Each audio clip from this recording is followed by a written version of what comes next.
Hello children, how are you all? Welcome in your English class with your book Exploration in English, a Reader's Journey by Edurise India from Amit Publishing House. We are starting chapter number 13 और ये है एक poem The Microbe. So सबसे पहले जानते हैं बच्चों poem के बारे में. The poem The Microbe humorously describes an invisible microbe that scientists believe exists but has never been seen.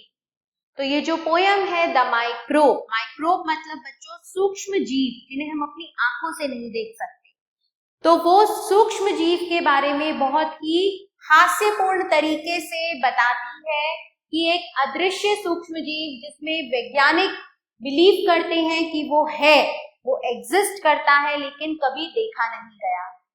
The poet playfully imagines, ये जो पोएट है ये बहुत ही प्लेफुल तरीके से ये सोचता है इट्स डिटेल्ड अपीयरेंस, इसकी पूरी की पूरी दिखावट कैसी होगी, इंक्लूडिंग इट्स टंग, जैसे कि इसकी जीभ, इसके दांत, टेल्स, इसकी पूंछ एंड आईब्रोज और इसकी भौहें.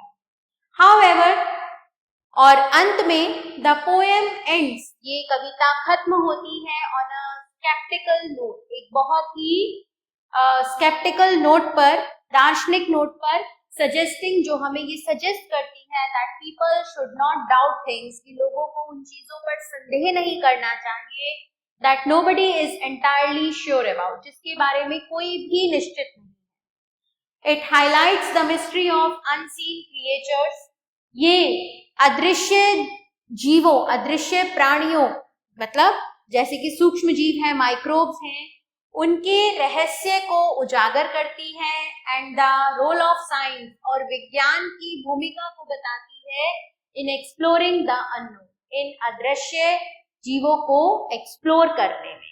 चलिए स्टार्ट करते हैं.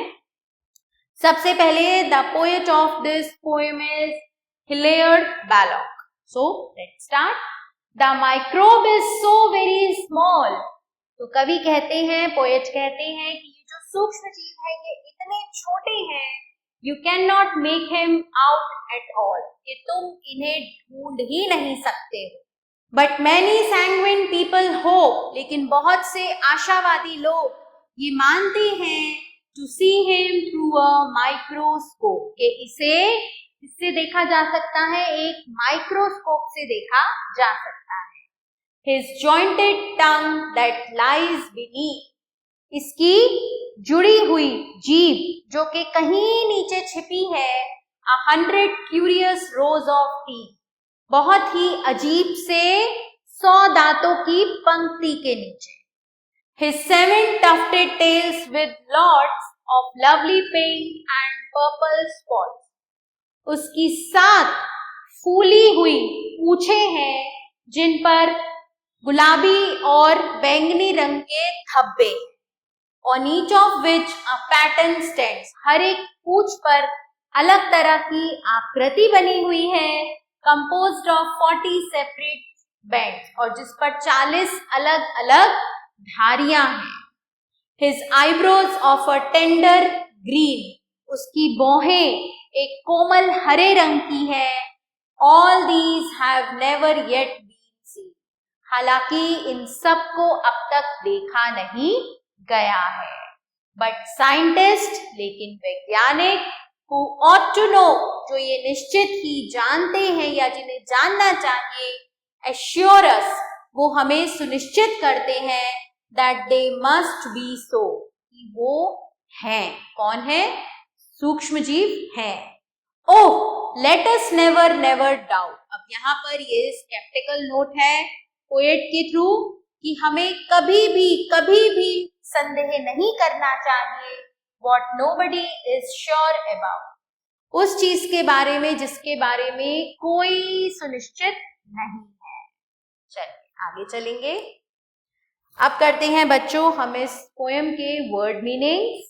अ tiny organism usually invisible to the eye, जो आंखों से दिखाई नहीं देता है.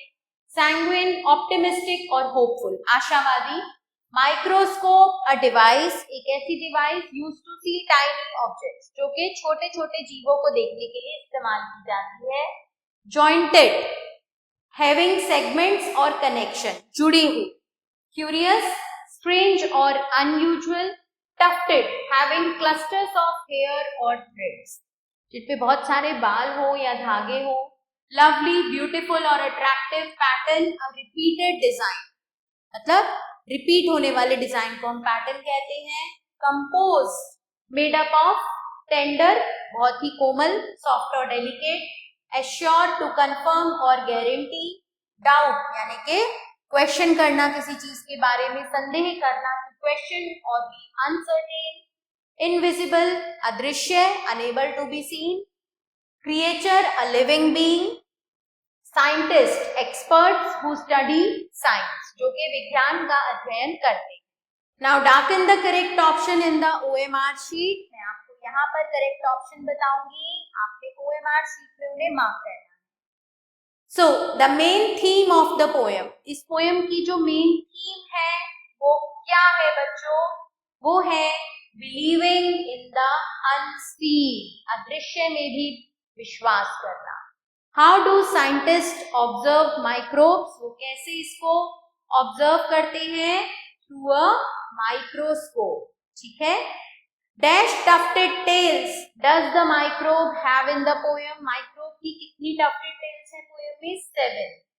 What colour are the microbe's eyebrows in the poem, इस कविता में माइक्रोब की जो भौहें हैं उनका क्या कलर है? Green.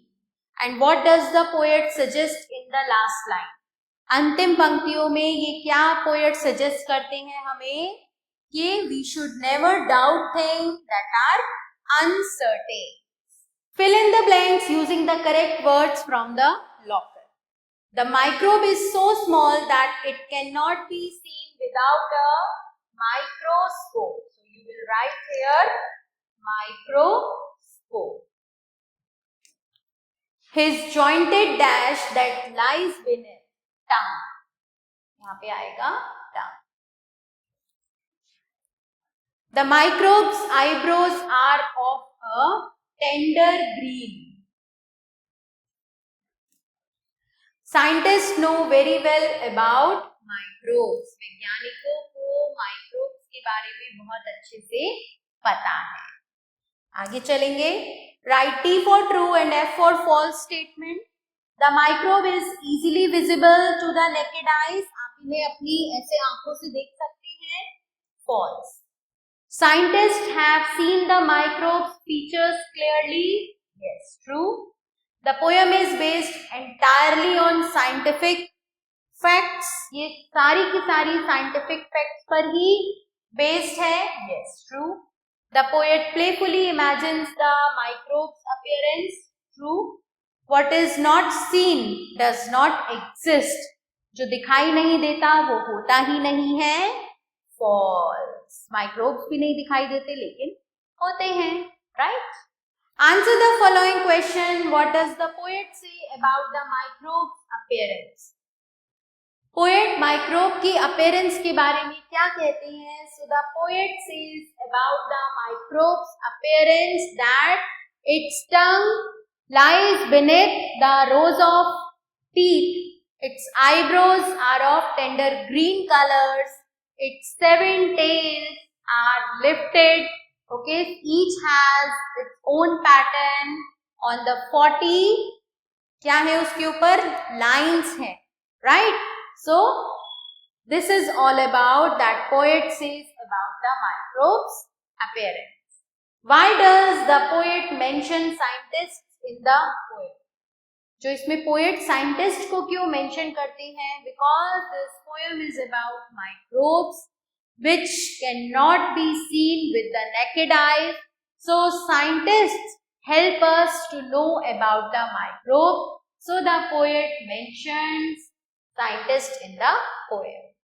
What is the theme of the poem? Poem की theme क्या है? The theme of the poem is that we should believe. Sometime we should believe in unseen and not doubt. How does the poet challenge scientific beliefs? Scientific belief को poet कैसे challenge करते हैं? Why does the poet say, let us never doubt when nobody is sure about? Poet ऐसा क्यों कहते हैं कि हमें उन चीजों पर कभी शक नहीं करना चाहिए जिसके बारे में कोई भी श्योर नहीं है।